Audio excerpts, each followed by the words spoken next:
In a wild turn of events, a big move by the United States to slam Canada's lumber industry with massive new tariffs seems to be backfiring spectacularly. Washington thought it could punish its northern neighbor, but a mix of a bold Canadian legal strategy and an unexpected glut of wood is now causing absolute chaos in the American capital. This is the story of how a trade weapon boomeranged and now threatens the very foundation of the US housing market. For decades, the US and Canada have been stuck in a bitter on-again, off-again fight over wood. But what happened in 2025 was a whole new level of escalation. Washington rolled out its full arsenal of economic weapons, convinced it could finally bring the Canadian lumber industry to its knees. But they miscalculated badly. Instead of folding, Canada launched a quiet but devastatingly effective counterattack, not at the border, but in the courtrooms of international trade law. At the exact same time, a perfect storm of economic forces turned Washington's ultimate weapon, the tariff, into a total dud. Even worse, it started a fire right in America's own backyard, throwing the housing market into turmoil and pitting powerful American industries against each other. This isn't just a story about wood. It's about power, strategy, and a colossal American-owned goal that has Washington scrambling for answers. To understand what's happening today, you have to look back at the first shot Washington fired in 2025. This wasn't just another skirmish in the long-running lumber wars. This was a declaration of total economic conflict. The core of the American argument has been the same since the 1980s. Canada, they claim, is cheating by unfairly subsidizing its lumber industry. The logic goes like this. Most timber in Canada is grown on Crown land, which is owned by the government. US producers argue that the stumpage fees Canadian companies pay to log that land are kept artificially low. They see it as a government handout that lets Canadian wood be sold in the US for cheaper than American companies can manage, since they usually have to buy their timber from private owners at market rates. Canada has always shot back that its system is just different, not unfair. This fight has led to a cycle of temporary peace deals followed by brutal tariff battles. But in 2025, the gloves really came off. The US Department of Commerce decided to more than double the existing duties. First came the anti-dumping duties. In its final ruling on July 25th, 2025, the Commerce Department claimed Canadian lumber was being dumped in the US market. The rate for most companies was jacked up to over 20%. Just weeks later, Commerce dropped the other hammer, countervailing duties meant to offset those alleged subsidies. That rate was also hiked dramatically. So in the span of one summer, the combined tax on Canadian softwood lumber skyrocketed from around 14% to a crushing 35%. It was a body blow aimed right at the heart of Canada's forestry sector. But Washington wasn't done. On top of those massive duties, the White House announced a whole separate layer of tariffs using a much more controversial justification: national security. Using a tool called Section 232, which lets the president restrict imports that threaten national security, the administration slapped a new 10% global tariff on softwood lumber starting October 14th, 2025. The brutal math for any Canadian lumber producer was now terrifying. Their product, which is essential for building American homes, was facing a combined tax rate approaching 45%. And the pain didn't stop at raw lumber. The Section 232 action also hit finished goods, with a 25% tariff on kitchen cabinets and upholstered wooden furniture. Those were scheduled to jump even higher, to 50% and 30% on January 1st, 2026. That increase was delayed at the last minute, pushing the deadline to January 1st, 2027, and causing even more chaos for businesses. The message from Washington was crystal clear.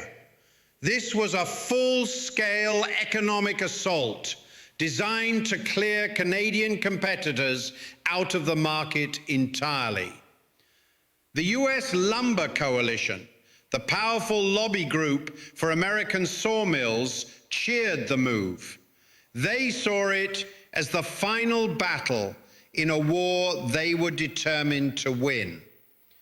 With taxes approaching 45%, you'd expect one thing: the price of lumber in the United States should have shot through the roof. That was the whole point: to make Canadian lumber so expensive that American builders would be forced to buy more expensive domestic wood. But that's not what happened at all. Instead, just as Washington unleashed its tariff cannon, the very market it was trying to protect began to fall apart.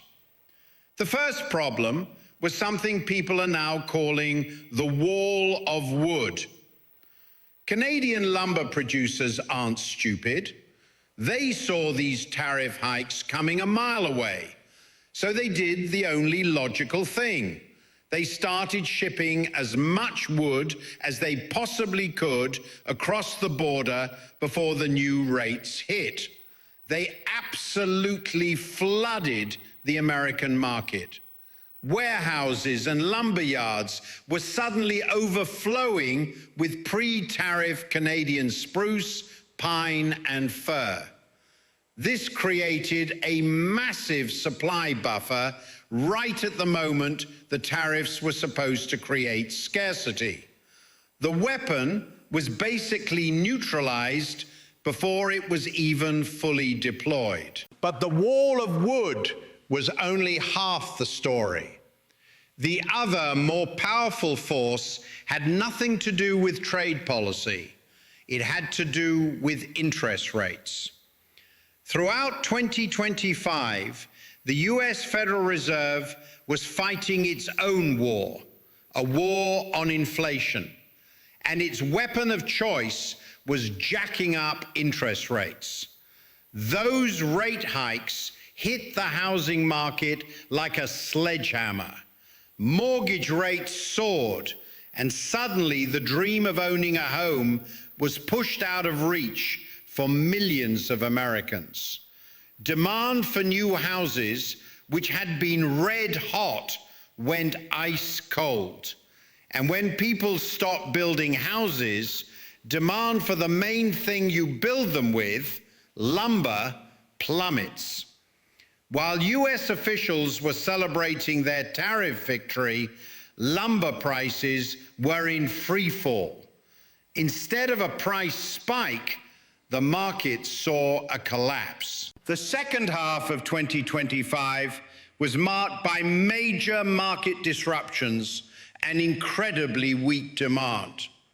This was a nightmare for the US sawmills that had begged for these tariffs.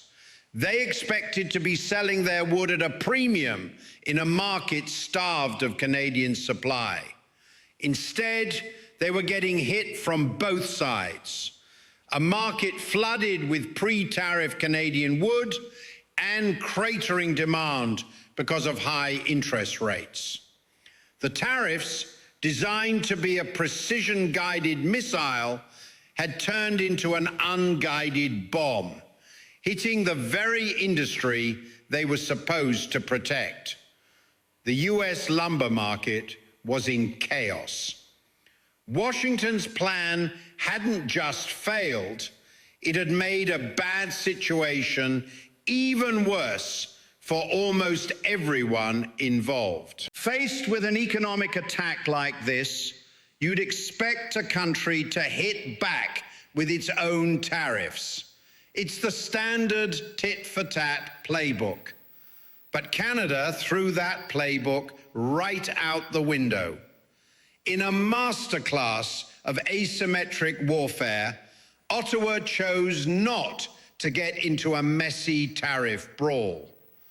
While Canada did keep some old retaliatory tariffs on US steel and aluminum, it pointedly did not launch a new wave of retaliation over lumber. And that's the irony of this story. The slam from Canada wasn't a tariff. It was something much smarter. Canada's weapon of choice was quiet, methodical, and brutally precise: the law. Specifically, Chapter 10 of the Canada-United States-Mexico Agreement, or KUSMA. Chapter 10 is a powerful and unique dispute tool. It lets an independent, binational panel of experts review the tariff decisions made by agencies like the US Department of Commerce.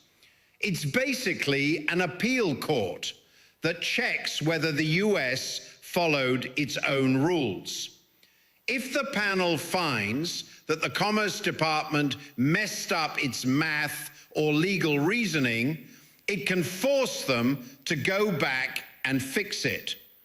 Canada has a long and successful history of using this tool.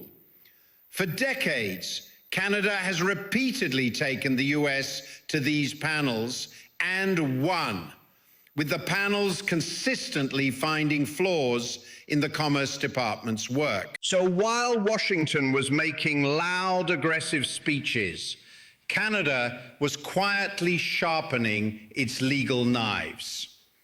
Following the tariff hikes of the summer of 2025, Canada announced in September that it was officially launching legal challenges under KUSMA's Chapter 10 against those very decisions. This strategy is brilliant. First, it moves the fight to a battlefield where Canada has a proven track record. It stops being a political slugfest and becomes a technical legal argument. Second, it bypasses the American political system entirely. The decision is made by an independent panel, not the White House or Congress. Third, and maybe most important, it weaponizes uncertainty. These legal challenges can take years. During that whole time, US companies importing Canadian lumber have to pay the massive tariffs, but they do so knowing that a future ruling could declare those tariffs illegal. It injects a slow-acting poison into the market and makes it impossible for businesses to plan. The contrast in strategies couldn't be more stark. The United States chose overwhelming force, loud, public, and aggressive. Canada chose legal jiu-jitsu, using the American system's own momentum against it. It's a quiet war, fought with legal briefs, not taxes. And the frustration it's causing in the US is obvious. The US Lumber Coalition has publicly argued that the entire KUSMA panel system should be eliminated, claiming it's unconstitutional and allows foreign citizens to overrule US law. That tells you just how effective Canada's quiet counterpunch has been. The spectacular failure of the lumber tariffs and Canada's quiet legal counterattack have sent shockwaves through Washington. It has created a political civil war and pushed the fragile US housing market to the edge.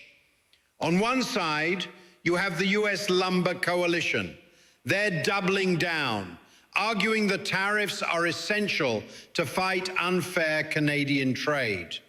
In comments to the government in late 2025, they dismissed claims that tariffs hurt housing affordability as misinformation. They say lumber prices are low only because Canada is desperately dumping wood to keep its market share. Their solution is full speed ahead. Keep enforcing the tariffs, which they believe will eventually create American jobs. On the other side, you have an equally powerful group, the National Association of Homebuilders, or NAHB. For them, the tariffs are a complete disaster. They have warned again and again that these tariffs are simply a tax on American homebuyers.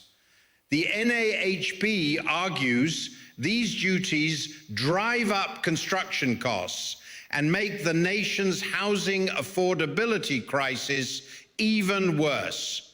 They see the tariffs as a direct threat to their industry and to millions of Americans who are struggling to buy a home. Their plea to the government is to negotiate a deal with Canada, not fight a long, pointless trade war. This has left Washington in a bizarre position. You have the Department of Commerce waging a trade war to protect one industry, while the White House is desperately trying to solve a national housing crisis. The actions of one are completely undermining the goals of the other. The tariffs are a tax that ultimately get passed on to the American consumer. The US imports about a third of the lumber it uses, almost all of it from Canada. You can't just cut off that supply without serious consequences. Every 2x4 used to frame a new house in Arizona or a new apartment in Florida gets more expensive. This isn't some abstract economic debate. It means that for a construction industry already dealing with high costs, things just got heavier. And for American families, the price of a home just moved a little further out of reach. Washington's attempt to solve a problem for one industry has created a much bigger problem for the entire country. So after all this, the tariff blitz, the market collapse, the legal warfare, who's actually winning? By any objective measure, the answer is pretty clear: Canada. Let's look at the scorecard. The United States wanted to block Canadian imports, drive up US lumber prices, and help its own sawmills. It has failed on almost every single count. The massive tariffs were made useless by Canada's smart pre-shipping and the collapse in US housing demand. Instead of record prices, the US lumber industry faced a glut of wood and weak sales. Entering 2026, lumber prices were stable, but at levels that were basically flat compared to the start of 2025 and 2024. A huge disappointment for the tariff supporters. The economic weapon was a dud. Meanwhile, Washington sparked a civil war between its own industries.